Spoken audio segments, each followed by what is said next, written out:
Good morning students.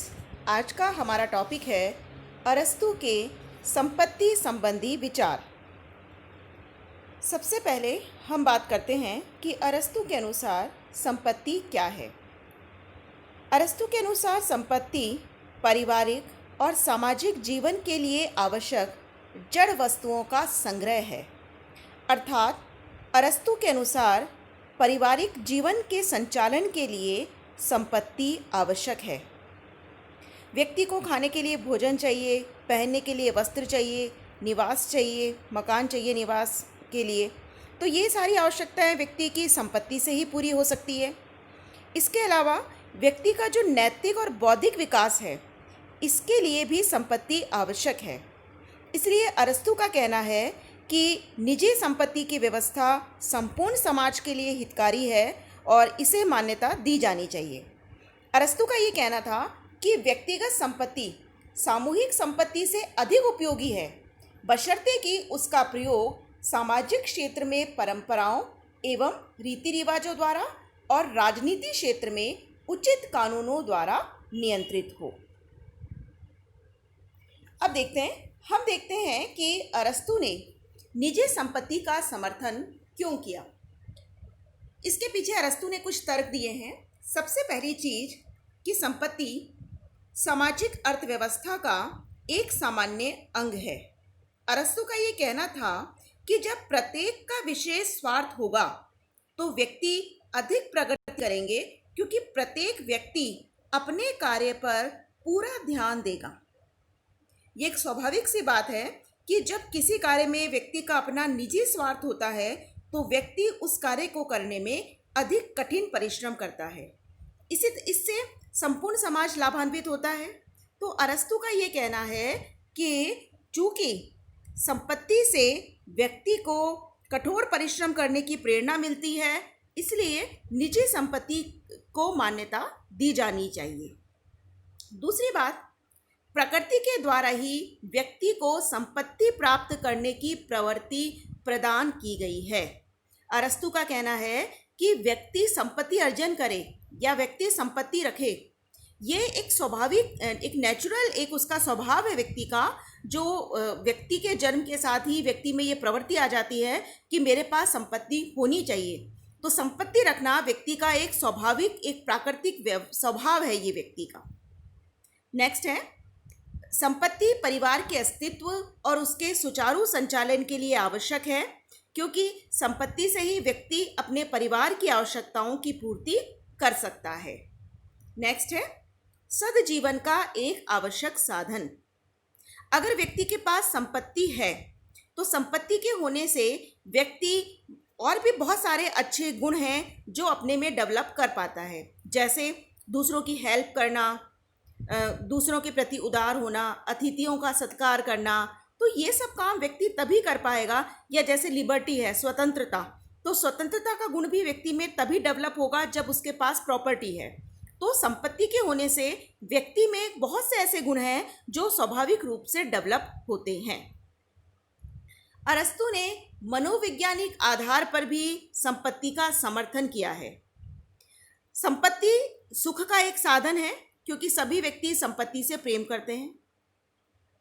Next है, अरस्तु का ये कहना था कि निजी संपत्ति के होने से व्यक्तियों में नागरिक उत्तरदायित्व की भावना आती है, क्योंकि जिस व्यक्ति के पास संपत्ति नहीं होती वो व्यक्ति राज्य के कार्यों में कोई इंटरेस्ट नहीं लेता, लेकिन जिनके पास अपनी पर्सनल प्रॉपर्टी होती है वे संपत्ति की रक्षा के लिए राज्य की तरफ देखते हैं और राज्य के कार्यों में रुचि लेते हैं। तो एक तरीके से संपत्ति के होने से व्यक्ति में नागरिक उत्तरदायित्व की भावना आती है, वे राज्य के कार्यों में रुचि लेते हैं। राज्य के प्रबंध में उपयोगी भूमिका। देखिए, जिन व्यक्तियों के पास संपत्ति होती है उन्हें संपत्ति का मैनेजमेंट करना आता है, और जब किसी व्यक्ति को मैनेजमेंट करना आता है तो वो राज्य के मैनेजमेंट में भी उपयोगी भूमिका निभा सकता है। और देखिए, इसीलिए अरस्तु ने नागरिकता का अधिकार केवल उन्हीं व्यक्तियों को दिया जिनके पास निजी संपत्ति हो। अब हम अरस्तु के अन्य संपत्ति संबंधी विचार देखते हैं। पहला है संपत्ति सीमित होनी चाहिए। देखिए, अरस्तु निजी संपत्ति का समर्थक है, लेकिन उसका कहना है कि संपत्ति सीमित होनी चाहिए। वो कहता है कि प्रत्येक परिवार के पास उतनी ही संपत्ति होनी चाहिए जितनी कि जीवन यापन के लिए आवश्यक है। आवश्यकता से अधिक संपत्ति रखने को भी उसने उतना ही बुरा माना है जितना कि आवश्यकता से कम संपत्ति होना। तो अरस्तु का ये मानना है कि जो निजी संपत्ति है वो एक साधन है, और चूंकि संपत्ति एक साधन है इसलिए संपत्ति हमेशा सीमित होनी चाहिए। नेक्स्ट है संपत्ति प्राप्त करने के उपाय। अरस्तु ने संपत्ति प्राप्त करने के दो उपाय बताए थे, एक प्राकृतिक और एक अप्राकृतिक। प्राकृतिक उपाय क्या है? प्राकृतिक उपाय के अंतर्गत उसने रखा है कृषि, पशुपालन और शिकार। अर्थात प्राकृतिक उपाय में वो कार्य आते हैं जिनके आधार पर जीवन के लिए आवश्यक वस्तुओं का उत्पादन किया जाता है। दूसरा है अप्राकृतिक उपाय। अप्राकृतिक उपाय वे उपाय हैं जिनका उद्देश्य होता है संपत्ति का संग्रह करना। तो अरस्तु ने व्यापार को संपत्ति अर्जन का अप्राकृतिक उपाय माना है।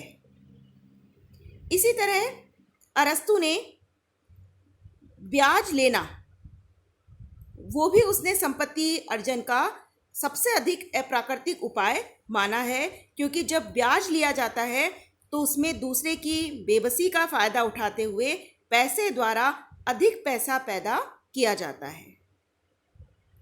नेक्स्ट है संपत्ति का वितरण। अब संपत्ति का वितरण कैसे हो, अरस्तु ने बहुत सुंदर इसको सुंदर तरीके से डिस्क्राइब किया है, क्योंकि अरस्तु का ये मानना था कि संपत्ति का असमान वितरण क्रांति का कारण बनता है।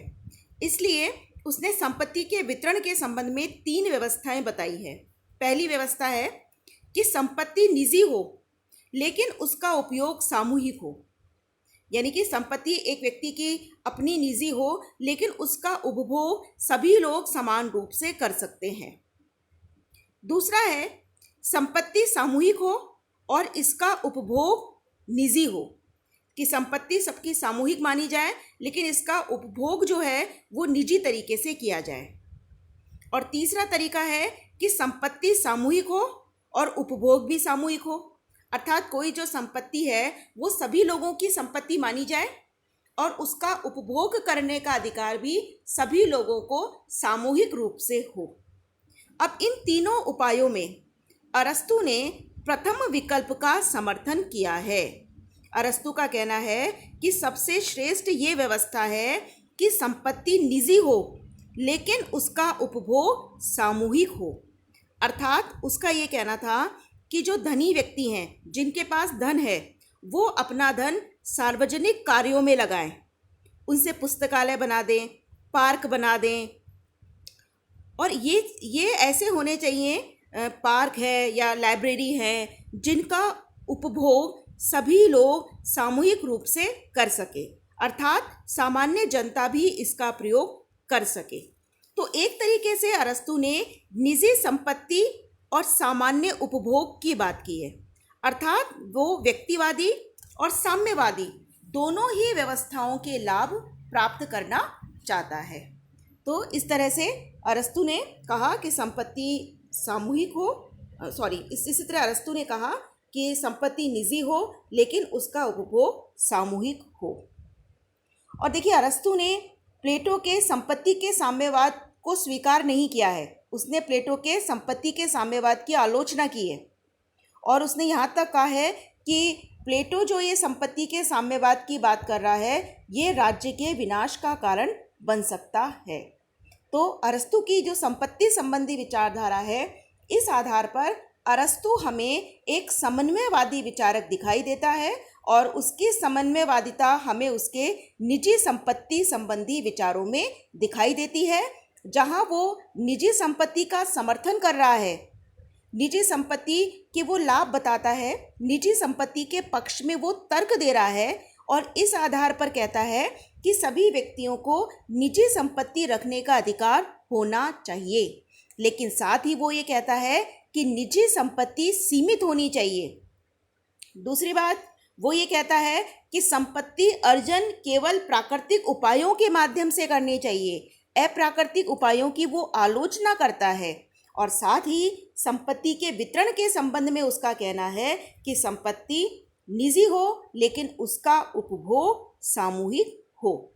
तो एक तरीके से अरस्तु ने व्यक्तिवाद और समाजवाद जैसी दो विरोधी विचारधाराओं के बीच में समन्वय का कार्य किया है अपने संपत्ति संबंधी विचारों के माध्यम से। Thank you.